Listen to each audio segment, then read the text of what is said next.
So hi everyone, and welcome to the webinar on knowing yourself. So we'll be going through a series of 4 modules, and this is the first module.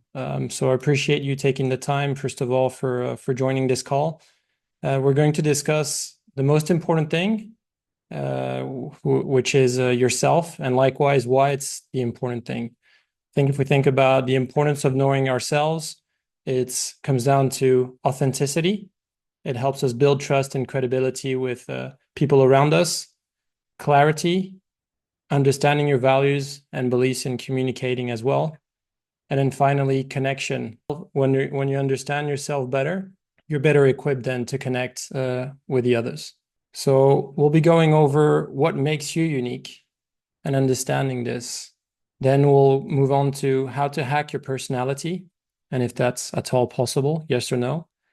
And then relationships, of course, because the most important thing is once we understand ourselves is the ability to interact with others and the reality around us. So know thyself. So first of all, where does this come from?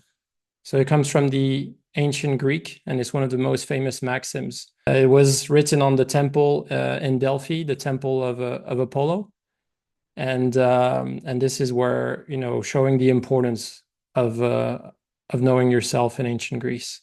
And so at the time in ancient Greece, this temple was considered to be the center of the world. Pilgrims were traveling from far away to seek oracles, as we know, who would tell them what their future would be like. Likewise, finding guidance and also meeting high priests. Apollo is one of the most important gods, of course, after Zeus. So he's a son of Zeus, but not of Hera. Son of Zeus and Leto, and his twin sister is Artemis. Apollo is known for being the god of archery, music, dance, truth, prophecy, likewise sun and light, poetry, and more. So he's one of the most important and complex Greek gods. And of course, throughout the education of in ancient Greece, part of Plato's academy, one of the most important things was to know yourself. It was seen as the foundation of wisdom. Likewise, with Aristoteles, Lyceum, developing self-knowledge as a way to achieve intellectual and also ethical improvement. So it's, seeking self-awareness, understanding your strengths and weaknesses, and likewise striving for moral excellence. And so, of course, the principle continues to be relevant in modern education and personal developments. As you know, today, 2024, we're still talking about it. And I like this quote from Socrates, who says that an unexamined life is not worth living. It's how can you, tap into your deepest potential if you actually don't know yourself. And so what happens once you know yourself? Well, you make better decisions, you develop meaningful relationships, and you lead a life which is more fulfilling. So we're going to be doing a little exercise here, trying to answer the question, what makes you unique? First, we need to understand that we each have our own design, own set of experiences, which is a combination of both nature and nurture. Part of it will come from our culture, the country where we grew up. Likewise, even if we consider a certain country, it can be the region, the city. So what are the sets of behaviors that we come across when you grow up? Likewise, generations. What are the key historical facts we came across when we were growing up? And depending on the generation, those facts can be very different. If we think, for instance, of the latest one, COVID, some children came across this experience when they were actually at school, whilst, others haven't even entered the professional world. And some of us, have been working for a number of years and we're just wondering, well, what's going on? So, and then of course, there's a lot of talk about it at the moment, genders, whether we're a man, a woman, or whoever or whatever we identify ourselves with. That can also have an impact on how we perceive the world and our influence, how we're influenced by our environment. But we're just going to focus on one thing for the next 5 to 10 minutes. It's yourself and what makes you unique. So here we're going to consider what are your passions and hobbies? What are your core work skills? What are your most proud achievements? Some key family facts. And then finally, what's your motto or best advice you received if you don't have a motto?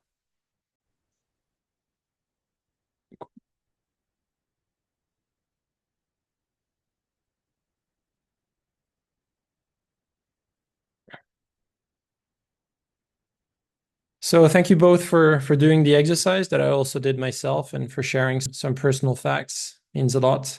So the next part will be trying to answer the question, why is it important to know yourself? The first thing, it's about self-confidence. Once you know yourself, you're able to move forward without doubts about why are you doing what you're doing.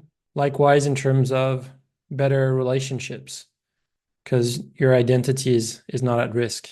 So you're able to move towards others.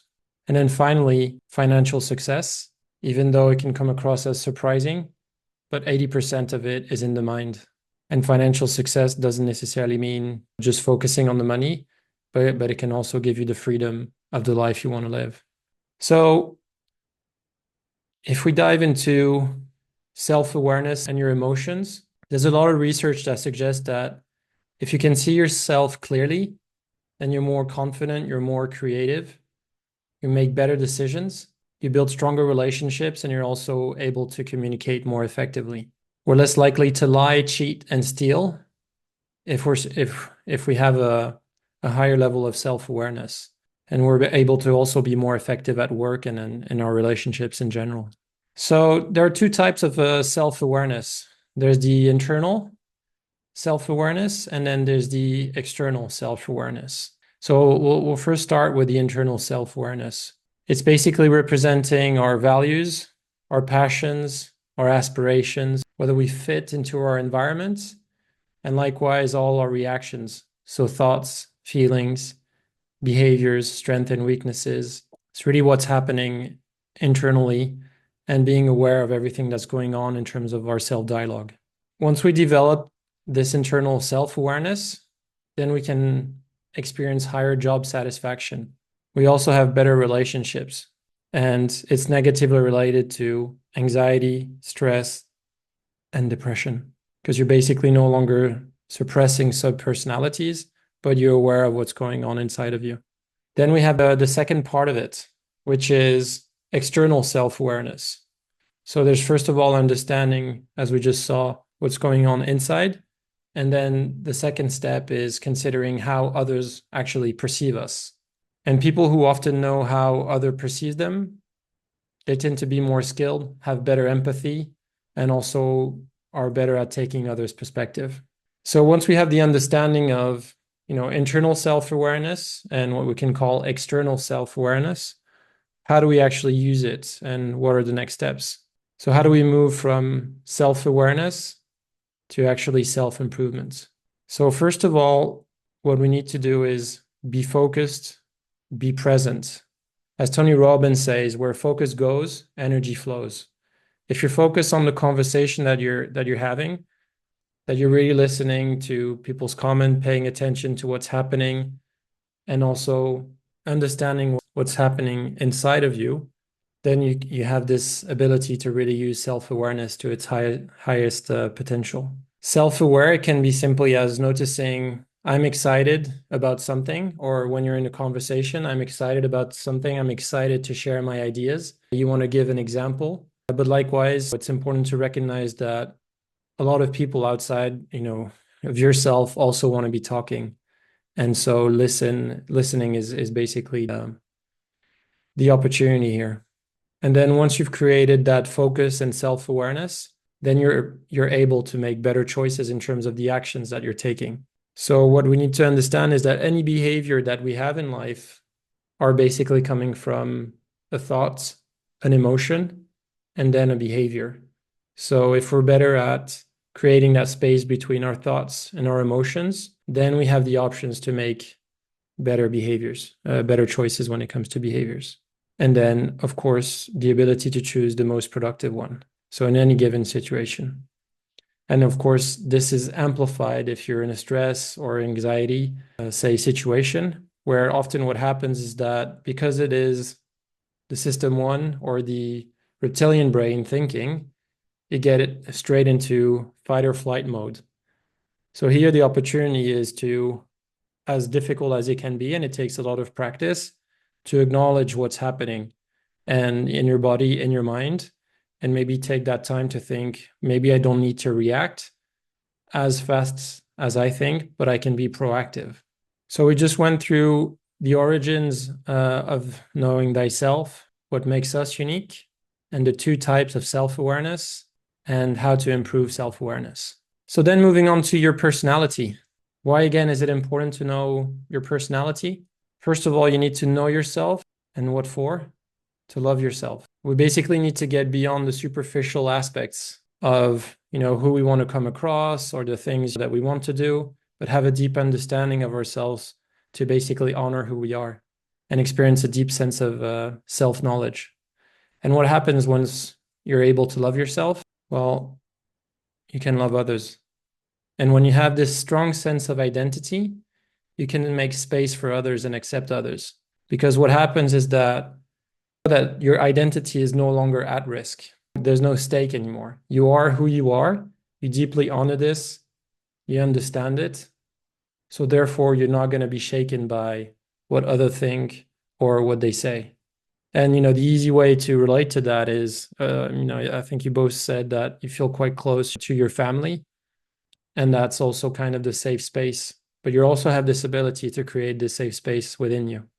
And conversely, if you don't have that, this is often when you have your personality that feels at risk. And what happens is that you then need to defend yourself. So when you spend time and effort getting to know yourself, what happens?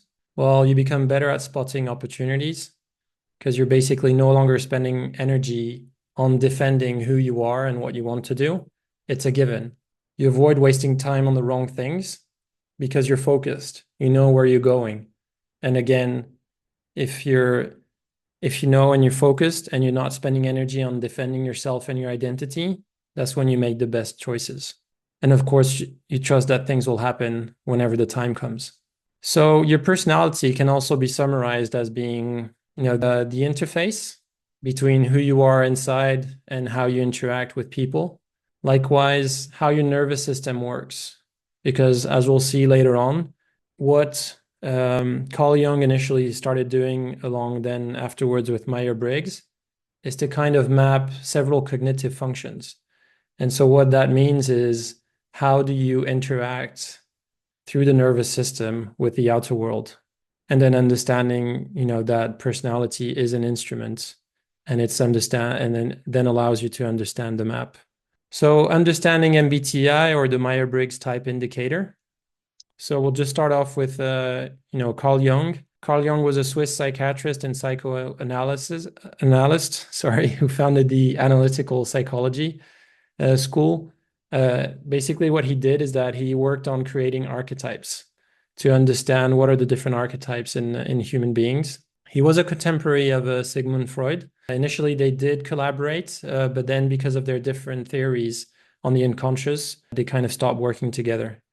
But Carl Jung, did some essential groundwork, understanding the psyche, and introduced concepts that have impact on both psychology and broader cultural thoughts.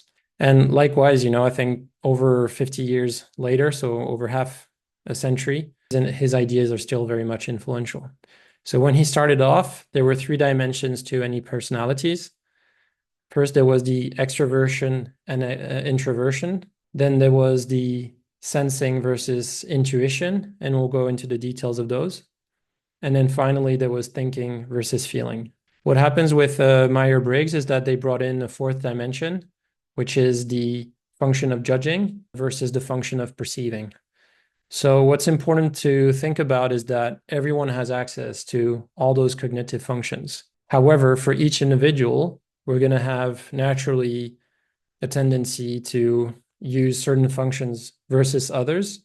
And because they're more or less developed, we'll be using them in either a mature way or in a more childish way.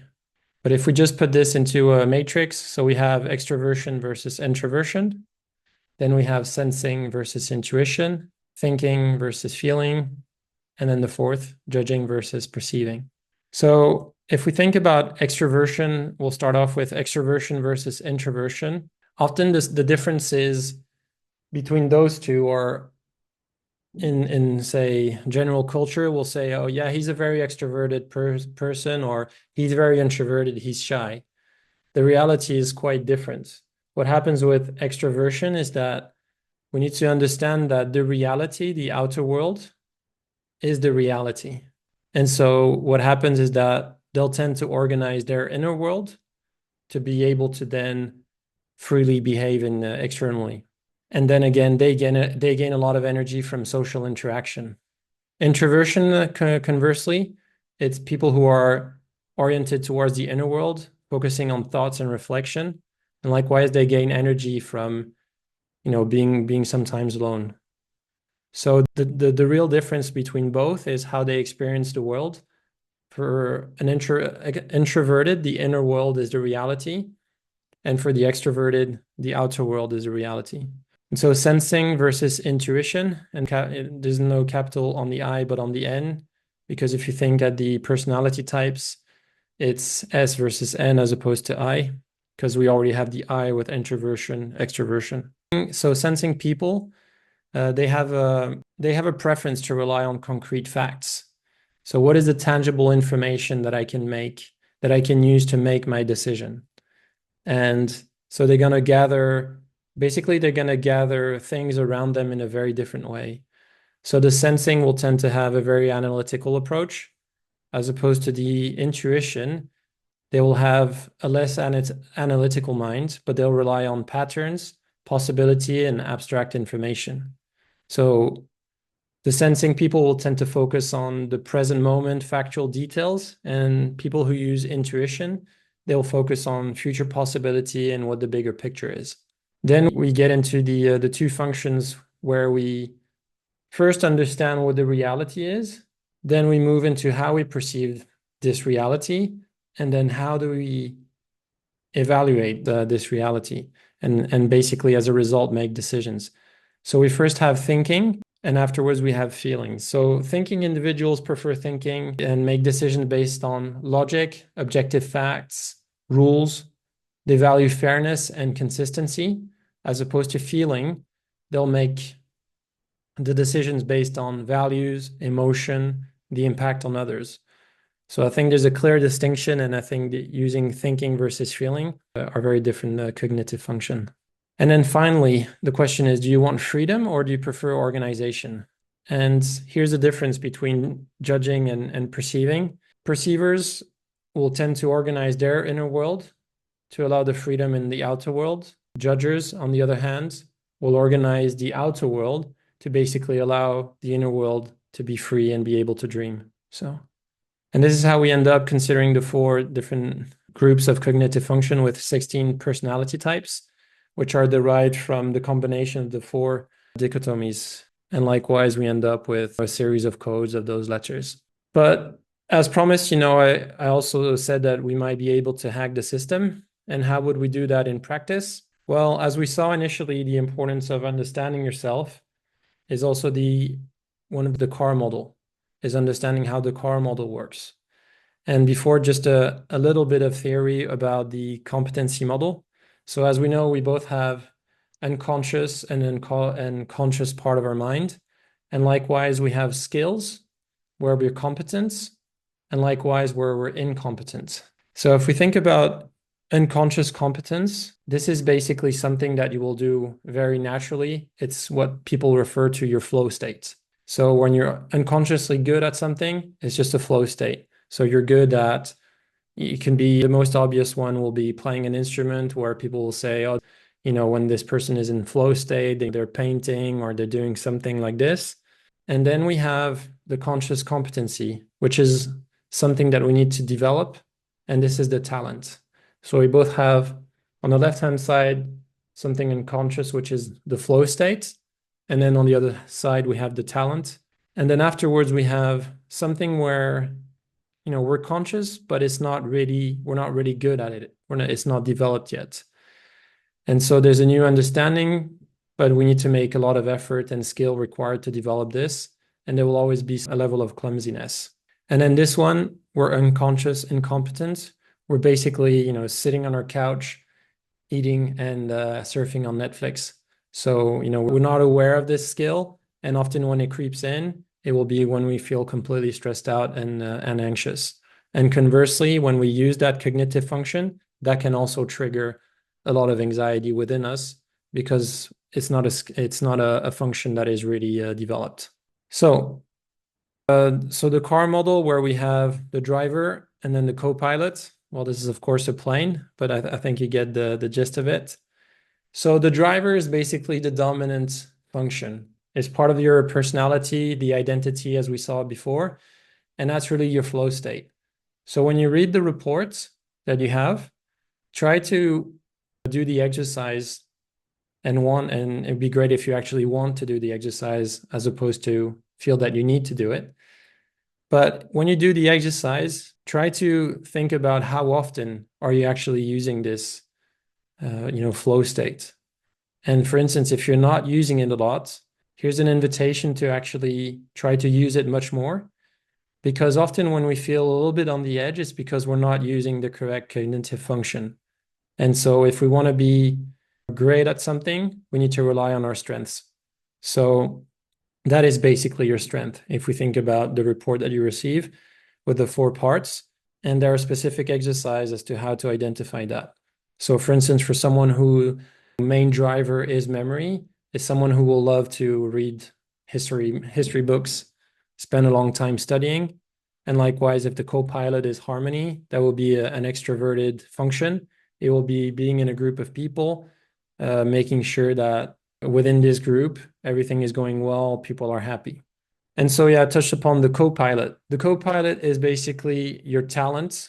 It's not as strong as your driver, but what happens is that once you're able to develop your co-pilot and you also have the driver, this is your genius at work. And these are the 2 strongest cognitive functions that you can use. And if you think about really developing, regardless of whether it's at work, in relationships, or in any other area of life, you need to think of how can I use those 2 functions. So create that space where you can use your flow state. And depending on your personality type, you can basically experience the flow state when you're in a group and it's very noisy because it will be an extroverted function, or likewise, I know someone who has exploration as a flow state and is somebody who basically travels the world and every 2 to 3 months lives in different places. And likewise has as a co-pilot accuracy, so a high level of understanding, very focused on the details. And so therefore, when you're able to combine both, that's where you can start experiencing exponential growth. So conversely, if we have, the co-pilot, we likewise have, the 10-year-old and the 3-year-old who are basically sat in the back of the car. So the 10-year-old is, as we mentioned, so it's the 3rd best function that we can use. We can recognize that we have a bit of a push-pull relationship with, and that's when we tend to fall into the trap of when we use that function of seeking validation from external people. So basically, you'll engage into doing a task, but then you'll constantly ask for other people for validation. And then the 3-year-old, that's basically, if you think about the car model, that's the person who is in your back, in your blind spot. And this is often causing deep uncertainty and inner turmoil. So if we think about the car model here, so we have the unconscious, which is the flow state, the conscious, and then we have, so I'll get back to this. So we have basically our dominant function, so the flow state, followed by a part of you, but which is not as nearly as strong as the pilots. And then you have the conscious incompetency, which can sometimes be confused with your co-pilots. And then finally, the 3-year-old. And here, I think what's interesting with the 3-year-old is that because you're experiencing it as a 3-year-old, you can still develop it, but you need to think of mild ways of developing it. So for instance, if exploration is a 3-year-old of someone, then they'll tend to be encouraged to explore, but in a very mild way. So as opposed to moving houses every year, for instance, which is an extreme example, it can be actually, well, how about I'll just rearrange things at home to create that sense of novelty. So, yeah. And so if we think about, so I'm just going through the animations. So if we think about a new habit and the behavior wheel, so we first went through perception. So what are the cognitive functions that you're using? Then what vision are you striving for? And what behaviors are you then using? So if you think about creating a new habit, Of course, there's where you want to go, but you also need to use how you perceive the world to get you to that vision. And because it's a circle and it's done through iteration. And of course, learning only happens if there's a change of behavior. Otherwise, it remains knowledge. So now that we spend some time on understanding the personality type, we'll move on to the next step, which is once I understand myself, I build the self-awareness, both internal and external self-awareness. So I know who I am, I know how I operate, I know how others perceive me, and practicing this, I also want to move forward. And how do you move forward? It's basically through your relationship and understanding of others. So the awareness of others, it's the ability to understand a little bit like what you've done with yourself, understanding what's happening internally. It's trying to understand what's happening with other people and within them and what their needs are. So it can happen during, a conversation. But if we think about this, what happens during a conversation? And here's a little question for you is the relative importance of tone of voice, body language, and words. So if we were to think about in a conversation, when you're trying to practice that self-awareness, what do you think represents 7% in a conversation? I guess the words, maybe. Yeah, exactly. Then tone of voice is the second most important, and then the number one is body language. So when you're developing that self-awareness with people and you're practicing, try to have fun with this practice, the idea is to observe how are people standing, what are they doing with their hands, what are they looking at, and it will help you develop a sense of, it's the beginning of developing self-awareness. And speaking of others, relationships. So what is a relationship? So relationships can be defined as complex webs of interaction, where basically there are major themes and where we're trying to resolve some of those themes and patterns in life. So what do I mean by patterns? It can mean other people, how people identify, but likewise, how do we try to resolve some of the things that are happening within ourselves externally through others and relationships. And so what happens if we basically are able to cultivate that sense of self-awareness, but also awareness of others, and we can identify what are the patterns that people are going through. So you first discover the ideas that you first discover the patterns that you go through, then you're able to acknowledge the patterns that other people are going through. And then once you resolve this, what happens next? Well, the idea is that as it's written here, you experience a quantum leap in the relationship because you're no longer engaged in either trying to defend your identity or getting into specific, conflict with other people. And so you can go beyond that. But what are we talking about? Because that seems a bit theoretical, right? So some of the themes that we have can be generations. So people, who are set in a specific way of thinking, as we saw previously, being part of a generation is something we can identify with because it shaped, the nurture part of our personalities. Likewise, cultures. And as we saw, that at the moment, a lot of the debate, are being polarized because of cultures. But likewise, it can be simple as, say, different industries.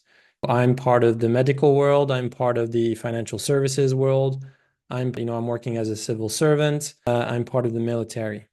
So this is kind of the themes that you can identify with. And so we all behave in accordance with certain themes and identities. And so as Shakespeare said, he said, all the world's a stage and all the men and women are merely players. They have their exits and entrances, and one man or woman in time play many parts. And so it's interesting to start understanding what are the roles that we learn to play in society, but likewise in our family. To give you some pretty basic examples, it can be I'm a baker, I'm a doctor, I'm a counselor, I'm an accountant. So what are the things that you're actually identifying with? What are the themes that you're identifying with? Because most of the time what happens is that we don't consciously desire what's happening. We're just on automatic pilot playing a specific theme. Like I'm a brother, I'm a sister, I'm a father, I'm a son. And because you're in those patterns, you're basically behaving in a very automatic way, and you're not creating that room that you need for consciousness and higher development. And so we end up repeating cycles over and over again. So, question to take away is, can you recognize some of those patterns? What are the key roles that you're playing? And here we don't have the time to do this, but the idea would be to, once you've analyzed and understand those, is to share it with other people. And so I think we need to understand that a lot of this, what we're discussing today, is not really something that we learn at school. So what we experience at school are interactions with others, but we don't receive any training about how to effectively deal with our emotional selves, and likewise how to use those emotions and how to deal with those emotions when we're interacting with others. And so what happens is that we don't always get the results that we want. However, as we grow up, we kind of carry over those behaviors. And because we receive little training, we don't really understand our emotional selves. And so often what happens is that it's through trial and error, and often error does hurt. And what we do is that we tend to ignore, shut it out, and move on.